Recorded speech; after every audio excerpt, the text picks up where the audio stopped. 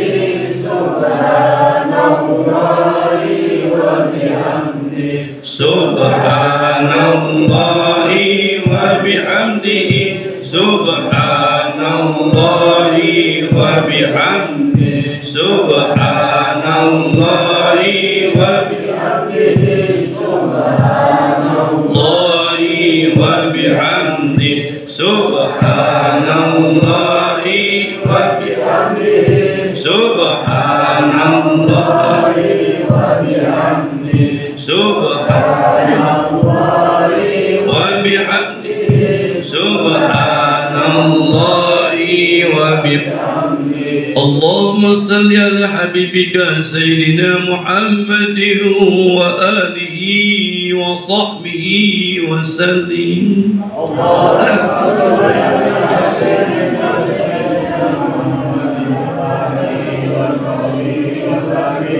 اللهم صل على حبيبك سيدنا محمد وآله وصحبه وسلم. اللهم صل على حبيبك سيدنا محمد وآله وصحبه.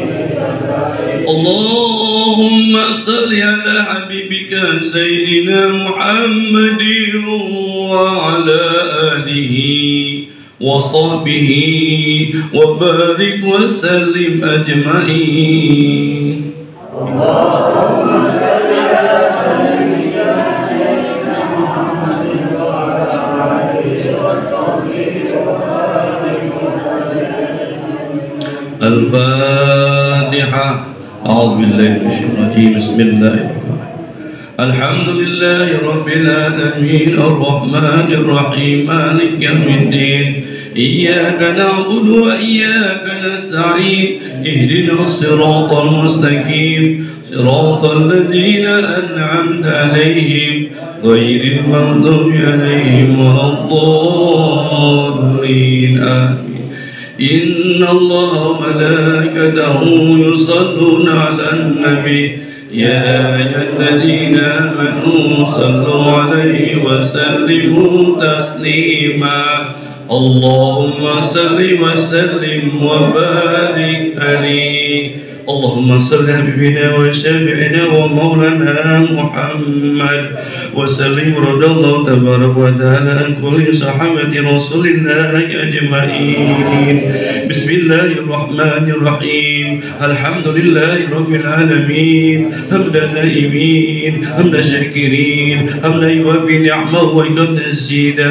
يا ربنا لك الحمد كما يقتضي عظيم سلطانك. اللهم صل على سيدنا محمد وعلى سيدنا محمد صلاة تنجينا بها من جميع الأهوال والآفات وتقضي لنا جميع الحاجات طهرنا بها من جميع السيئات وترفعنا بها عندك عن الرجال وتبلغنا غاية من جميع الخير الحياة وبعد الممات.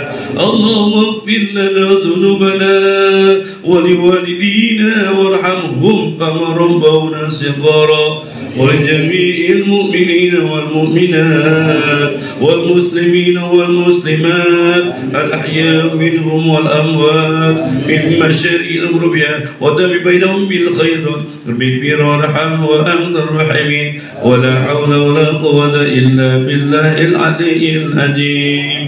اللهم تقبل ثواب من القرآن العظيم وما هللنا وما سبحنا وما استغفرنا وما صلينا محمد صلى الله عليه وسلم هدية نازلة مباركة إلى مصطفى محمد صلى الله عليه وسلم وعلى صحبه وأزواجه وذريته وأهله ولمن دخل بأجمعين ثم إلى رأي جميع المؤمنين والمؤمنات والمسلمين والمسلمات الأحياء منهم والأموات وإلى أرواح خصوصا وإرسال وسيدي هند بنت إبراس وإرسال نجي مسلم بن حجي عبد الرحمن اللهم اغفر له وارحمه وابعنه اللهم اغفر لها وارحمها وابعنها اللهم اغفر لهم وارحمهم وابعنهم برحمتك يا ارحم الراحمين اللهم ارزقنا ايمانا قويا ويقينا صادقا واعتقادا جازما برحمتك يا ارحم الراحمين رب اجعلنا مقيم الصلاة ومن ذريتنا ربنا وتقبل دعاء ربنا تقبل منا إنك أنت السميع العليم وتب علينا إنك أنت التواب الرحيم ربنا آتنا في الدنيا حسنة وفي الآخرة حسنة وقنا عذاب النار وادخلنا جنة الأبرار يا عزيز يا غفار يا رحمن يا رحيم برحمتك يا أرحم الراحمين وصلى الله على سيدنا محمد النبي الأمي وعلى صحبه أجمعين سبحان ربك رب العزة عما يصفون وسلام على المرسلين والحمد لله رب العالمين الفاتحة بسم الله الرحمن الرحيم الحمد لله رب العالمين الرحمن الرحيم مالك يوم الدين إياك نعبد وإياك نستعين اهدنا الصراط المستقيم صراط الذين أنعمت عليهم غير المغضوب عليهم ولا الضالين آمين وأبنا يا رحمن وأبنا يا رحيم اللهم أنت السلام ومنك السلام وعليك السلام وحينا ربنا بالسلام ودخلنا دار السلام تبارك ربنا وتعالى يا ذا الجلال والإكرام سبحانك اللهم وبحمدك أشهد أن لا إله إلا أنت أستغفرك وأتوب إليك دعوهم سبحانك اللهم بها سلام وأقول الحمد لله رب العالمين الفاتحة أعوذ بالله من الشيطان بسم الله الرحمن الرحيم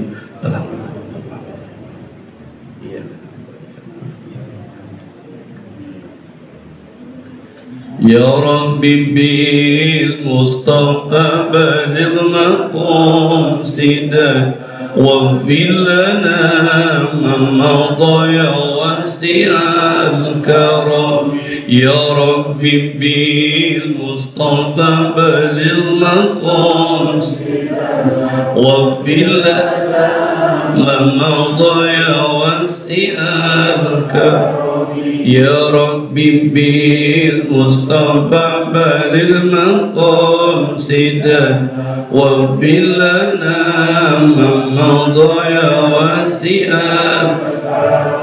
صل وسلم وبارك عليه. Alhamdulillahirabbil alamin. Mudah-mudahan bacaan Al-Quran kita, zikir kita ditutup dengan doa diterima oleh Allah Subhanahu wa taala. Para almarhum ngaturkeun nuhun kasadayana. Pak Abdul hatur nuhun kasadayana. Ulah kita poe doakeun gitu Bapak jeung Ibu di ditu. Minimal atau setiap Jumat baca Al-Fatihah Yasin. Sauda gitu hatur nuhun tas didoakeun kusadayana hatur nuhun. Bapak-bapak, ibu-ibu, saudara sekalian yang insyaallah dimuliakan Allah Subhanahu wa taala.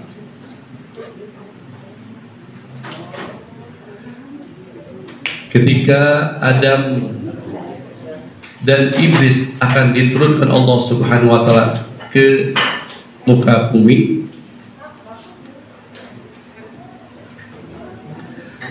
Allah berfirman kepada khususnya ke Nabi Adam dalam surat Al-Quran yang mulia disebutkan, wa imma yatiyanakum minni huda faman tabi'a hudaya fala khaufun 'alaihim wa lahum yahzanun walladzina kafaru bi ayatina min ayatina innahum min ayatina hum biha khalidun. Jadi ketika Nabi Adam akan dikeluarkan dari surga,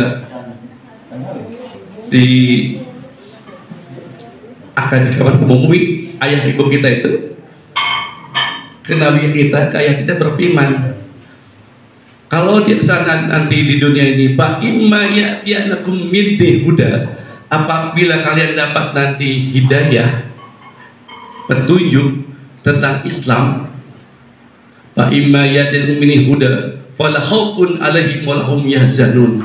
Kalau kamu ikuti hidayah terus dengan taat pada Allah dan Rasulnya dan menjauhi selain Allah Subhanahu wa taala, kamu nanti akan kembali lagi ke kampung halamannya, wala khaufun 'alaihim wa lahum yahzanun. Tidak akan lagi terasa sedih hati, tidak akan lagi merenung pada saat kembali ke kampung halaman kita, dimasukkan kepada Allah, surganya Allah Subhanahu wa ta'ala. Tapi sebaliknya, kalau kalian kufur terhadap ayat kami, Al-Quran tidak dijalankan, tidak dibaca, kamu akan digolongkan Nabi menjadi ahli neraka. Nauzubillah, summa nauzubillah, hum biha khalidun. Nanti kalian di sana juga kekal. Nah, itu pesan Nabi Adam dari Allah Subhanahu wa taala. Kemudian datanglah Kanjeng Nabi Muhammad sallallahu alaihi wasallam mengabarkan kita, untuk apa kita hidup di sini sekarang? Hanya untuk bangun tidur, kerja, bangun tidur, makan, tidur lagi. Untuk apa kalau gitu? Allah beri gambaran dalam firman-Nya yang mulia, berfirman, wa ma khalaqtul jinna wal insa illa liya'budun. Tidaklah aku ciptakan jin dan manusia kecuali untuk beribadah Allah Subhanahu wa taala. Jangan tanggung-tanggung ibadahnya harus 24 jam. Sudah begitu.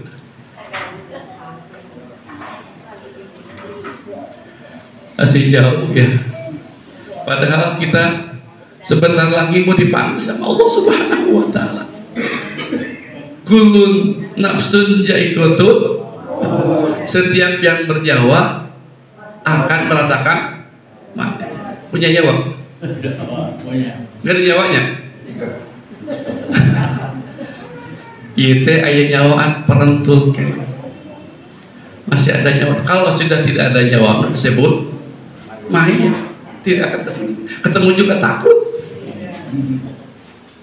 Jadi setiap manusia akan dipanggil sama Allah Subhanahu wa taala. Jadi semua orang akan meninggal dunia. Tapi ada ayat lagi, satu lagi, tidak boleh semuanya meninggal dunia. Tidak boleh. Ya ayyuhalladzina amanu taqullaha tuqatih wa la tamutun. Nah, hilang. Jadi semua manusia tidak boleh mati. Mau matinya di tempat tidur, mau matinya di jalan raya, atau juga di sedang naik pesawat, atau juga di rumah sakit, di ICU, ditolak sadayana. Jadi rumah teh ditolak sadayana. Untuk teh ayat terusan, illa teh istigna dalam Nausorah disebut istigna, kecuali tak antum muslimun. Antum teh orangnya, untuk orangnya, antum teh kita semua. antum rasanya muslimun. Jadi tidak boleh meninggal kecuali dalam keadaan muslim. Bukan namanya seorang muslim ya, orang ada namanya muslim pasti masuk surga, bukan. Ada nama muslim apa masuk surga ya, bukan. Muslim itu kalau bahasa mudahnya husnul khotimah, penuntungan yang baik. Jadi tidak boleh meninggal dalam keadaan su'ul khotimah. Nauzubillah, summa nauzubillah. Jadi semuanya akan dipanggil satu-satu. Nah, kalau sudah kita dipanggil satu persatu akan meninggal dunia, kumaha harus kita supaya bisa selamat pada saat kita akan meninggal dunia. Nah, makanya harus punya ilmunya. Jampe naon pada saat sakaratul maut teh. Terus terang saja. Jampenya sakaratul maut nah itu. Setiap orang meninggal harus punya jampenya, punya ilmunya.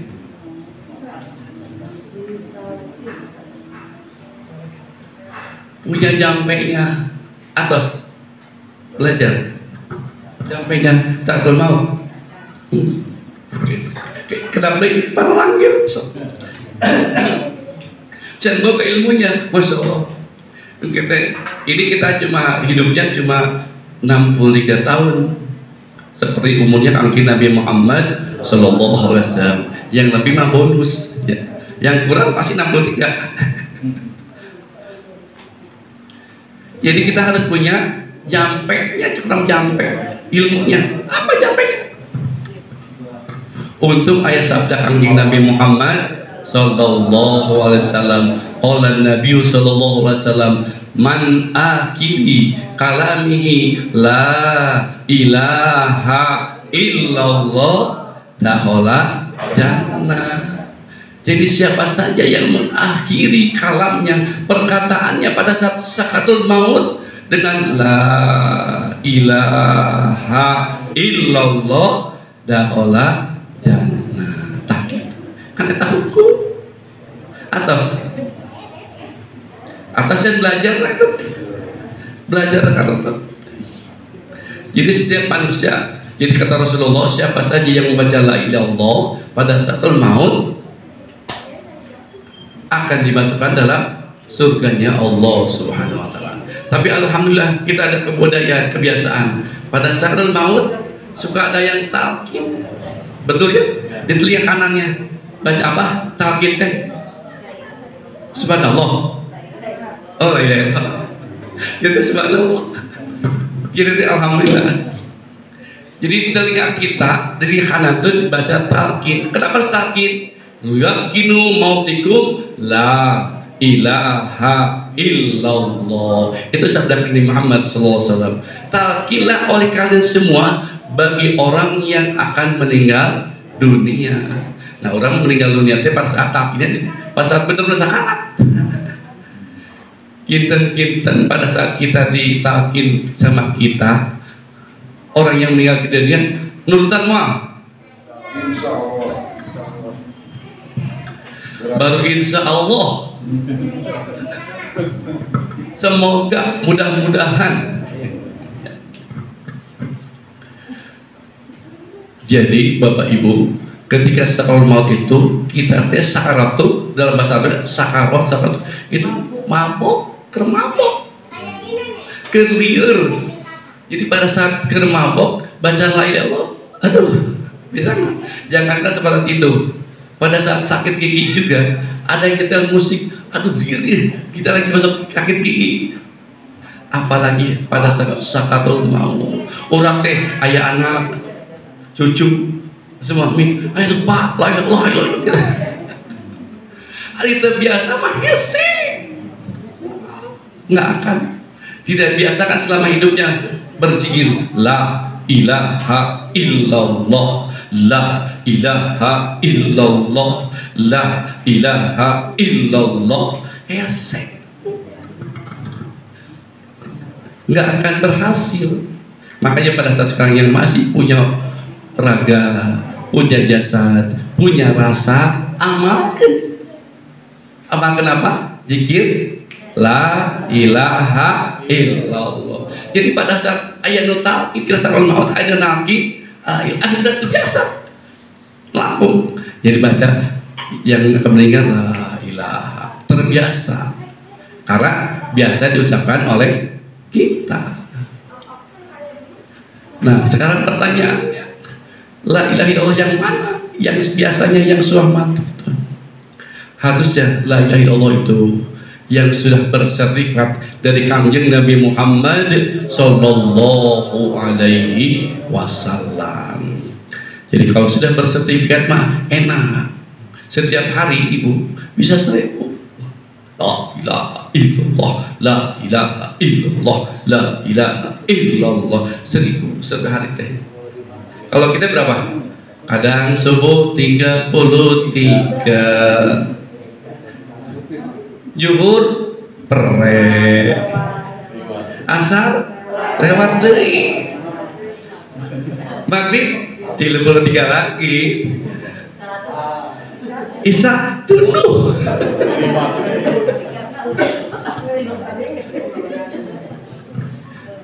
Tapi alhamdulillah sakit hati daripada ya alhamdulillah. Harusnya sekarang sudah saatnya la ilaha illallah sudah harus melembaga di dalam kalbu kita, di hati kita sudah melembaga, sudah kebiasaan, harus kebiasaan, karena tidak ada lagi kalimat itu yang akan dipertanggungjawabkan di hadapan Allah Subhanahu wa taala. Kunci surga tahu Ibu surga apa kunci surga? Miftahul jannah la ilaha illallah. Takut ikut lagi la ilaha illallah. Jadi bagi siapa yang mengamalkan la ilaha illallah nanti terbiasa. Nanti pas surga kamu nggak pernah ngamal, masuk. Mulai sekarang diingatkan. Sekarang sudah saatnya. Sebentar lagi kita akan memasuki bulan Ramadan.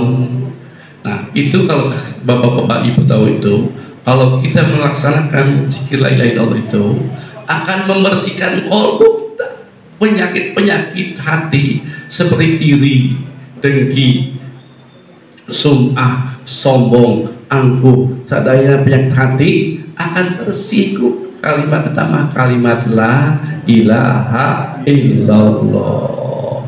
Bapak ibu ayo belum bangga sampai sekarang, sampai nanti, sampai saat nanti kita meninggal dunia, la ilaha sudah belum bangga di hati kita, di kalbu kita.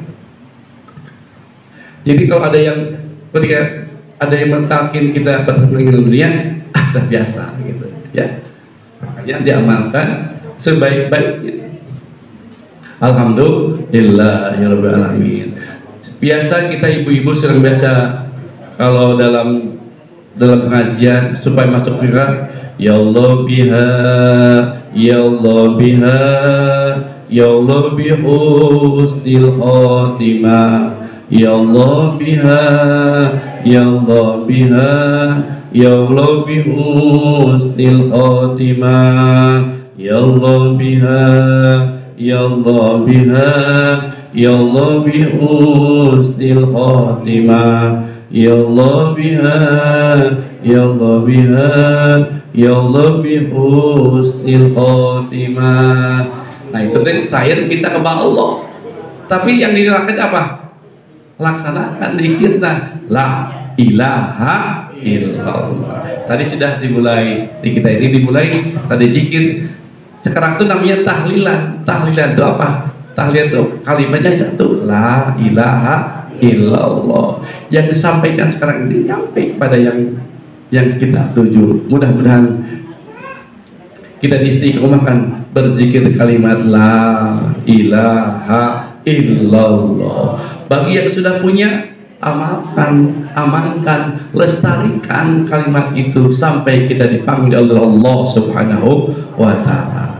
Bapak-bapak, ibu-ibu, sebentar lagi kira-kira 9 hari lagi kita akan memasuki bulan Ramadan. Sudah siap? Sudah siap belum? Sudah punya persiapan belum? bukan persiapan makan penting ada banyak. Setiap memasuki bulan Ramadan, kita harus punya persiapan. Minimal ada 3 persiapannya. Mau tahu? Yang pertama persiapan disebut dengan fikriyah. Apa? Fikriyah. Fikriyah itu maksudnya supaya ilmu kita supaya bertambah. Pada saat nanti bulan puasa, bagaimana cara berpuasanya, bagaimana yang batal puasanya, bagaimana yang ini boleh dimakan apa tidak, baca Al-Quran, sholat tarawih gimana. Sekarang belajar, bukan nanti. Jangan pada saat di masuk Ramadan nanya, Pak ini batal nggak? Ada banyak gitu. Makan ini batal nggak? Sekarang saatnya lah, hari-hari terakhir ini kita penuhi ilmu kita, ilmu tentang syariat agama Islam, tentang iman, tentang Islam, tentang Islam. Sekarang waktunya. Di mana dapatnya? Di majlis taklim. Semuanya suka pada ngaji kan? Suka pada ngaji? Alhamdulillah ya Rabbil alamin. Itu baru persiapan yang pertama. Yang kedua disebut dengan persiapan maliyah. Apa? Maliyah itu bahasa Indonesianya harta. Kita harus siapkan harta kita, uang kita, bukan untuk beli makanan-makanan yang enak pada saat berbuka atau sahur, bukan.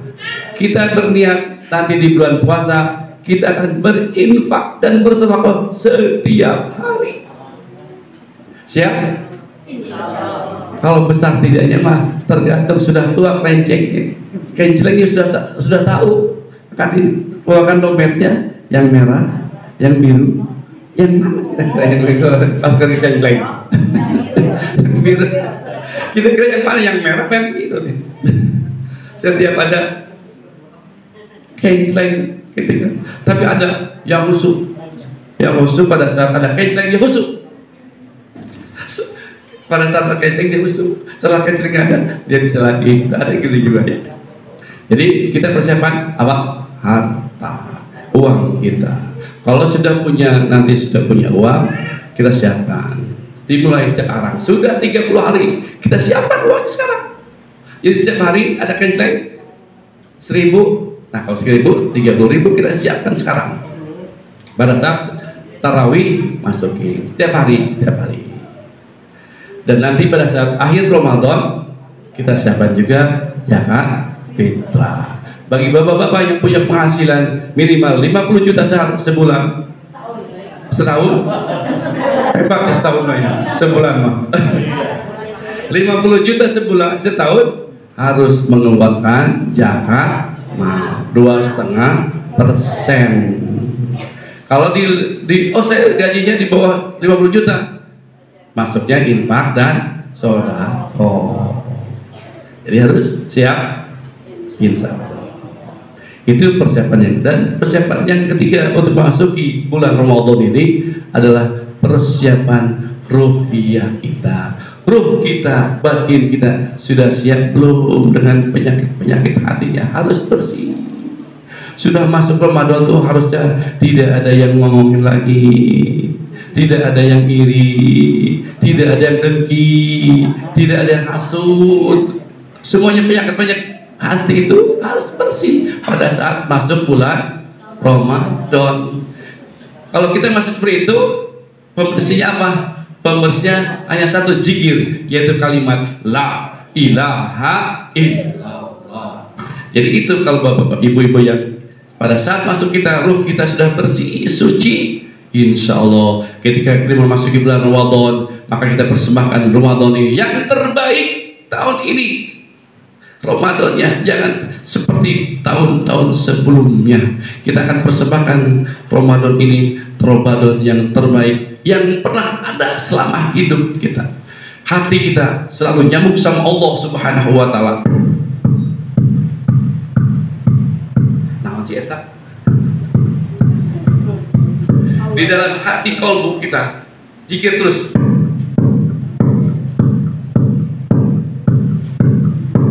Ibaratnya kita belum nyampe sama Allah ini. Sholat ada ininya, nyampe.